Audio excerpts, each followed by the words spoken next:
Another sinful kin of merit. I reach out to the sky once more. Clouds stretch across the blue sky, my hand blending within its hue. Though cracks in my skin adorn it with splotches of red, I can still see the true blue within the expanse. Mother told me to leave behind something to remember. I've produced not countless letters yet. Each visit to the mirror, my family's tattoo along my body reminds me once more of who I am. The only child, the one responsible to carry on our blood.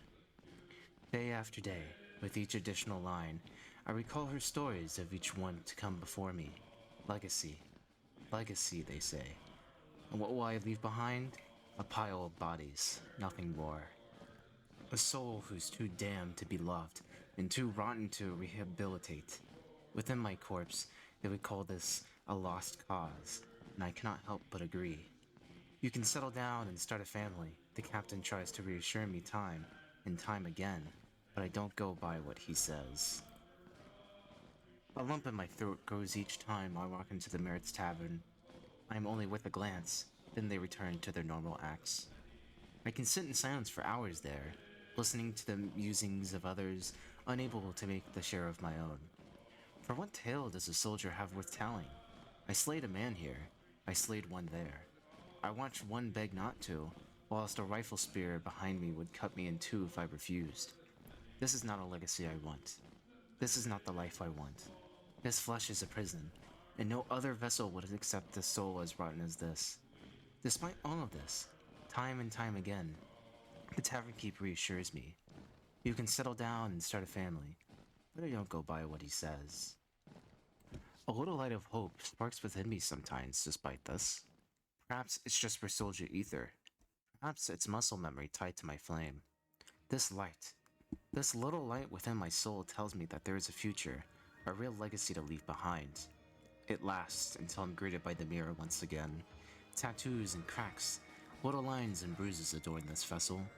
My eyes glazed, anguished, draping the cloth over the mirror, then sitting within the barracks for hours, waiting for nothing in this worn down, broken vessel. I often find myself conjuring flame just to hold close, to see if this is real, to see if I can feel still, to see if this is just a dream I'll wake up from. Opening my eyes, I meet the spear upon the vessel, and for all of that, what is my reward? Resounding silence. I can start a family. No. I can start a fire. That's all I've been able to do. I don't go by what anyone says anymore. Legacy, legacy, legacy, and to be remembered. Leave something behind, she told me. Bodies fade away, and flame lives past men. I don't want a family, Ma. I want to be forever. For the first time, it all makes sense to me. For the first time, my legs move on their own. For the first time, I feel. The cage around my skull opened, and I see it all as it ever was. Flame. No longer shall all my actions be planned out in advance. I shall waver. I shall grow. I shall be snuffed out within a gust. When I return to this town, I will not be the same as them. I will be the dust lasting far longer than their sorry souls. I will be their sunset, soul above me. I feel myself melting away. My mind, flesh, and all. It reaches a hand out, welcoming me into its hellfire embrace. No longer will vessel bind me. No longer will I. What are you doing? A voice. What in the hell is wrong with you?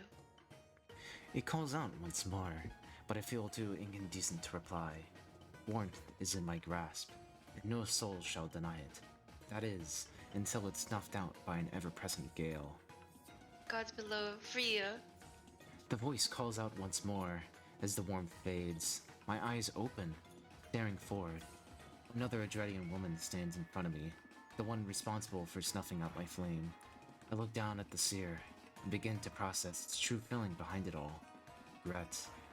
Weakness overwhelms me, as the pain washes over me all at once. I crumble in my seat, conscience fading. Hey, snap out of it. The voice mutters before I slip out of this vessel once more. In my dreams, I see fire.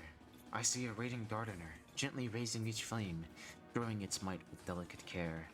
The gardener can smile bright, happily embracing her incandescence. I try to smile back at her, and I feel my flame waver. I wave her into the night, shrinking until she pities me enough to snuff me out for good. Upon my eyes opening, I see not flame, but hair. I brush me out of my own eyes, staring up the ceiling as I have many moons before. Shapes dance across as my cautiousness comes too. I analyze my surroundings, an infirmary. I look towards my vessel, delicately dressed in bandages across my chest. I hold my hand against my heart, and it still beats. These are not the depths. I'm still within Merit's walls. My hair draped along my shoulders seemed to have been also touched by the seer, some being seen as a result of it. My door of my ward swings open. A tall Khan watches over me, etching notes in his palm before we even exchange words. Just as all people have before, a glance is all given. I open my mouth and try to speak. Nothing. Who did this to you? The man asks, without looking up from his pad.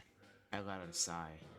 Pyrogens never take kindly to the truth if it's not something they can just justify. In this warmth I fell. This attraction to the flame, there is no justification for. It simply feels right. The thought eludes me for a moment, until I feel a hand upon my shoulder, and flinched, pushing it away. I glare towards the hand, only to see it's not of a Kyrogen, but an Adretian woman from earlier. She looked hurt by this expression, and my glare turns to the somber gaze.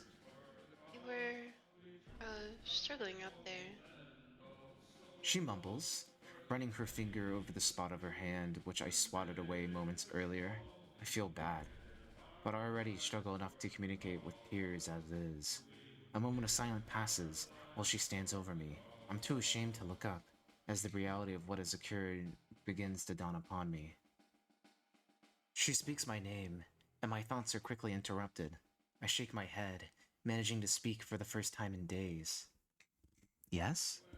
Though quiet as a mouse. Pathetic.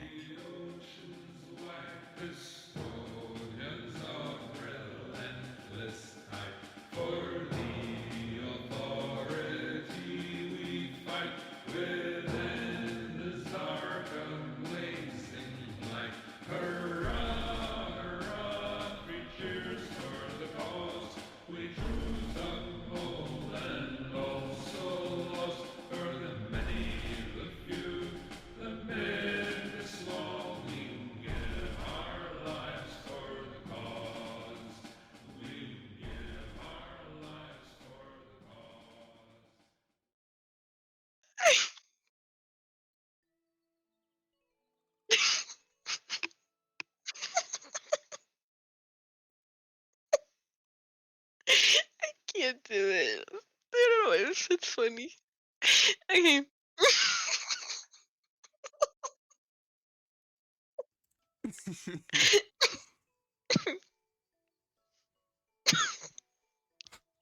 I'm dying. Okay. You got this.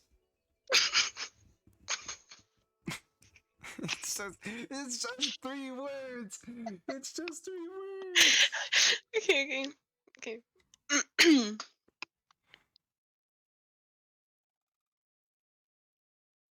Okay, You really, really, really want me to do this fucking shit?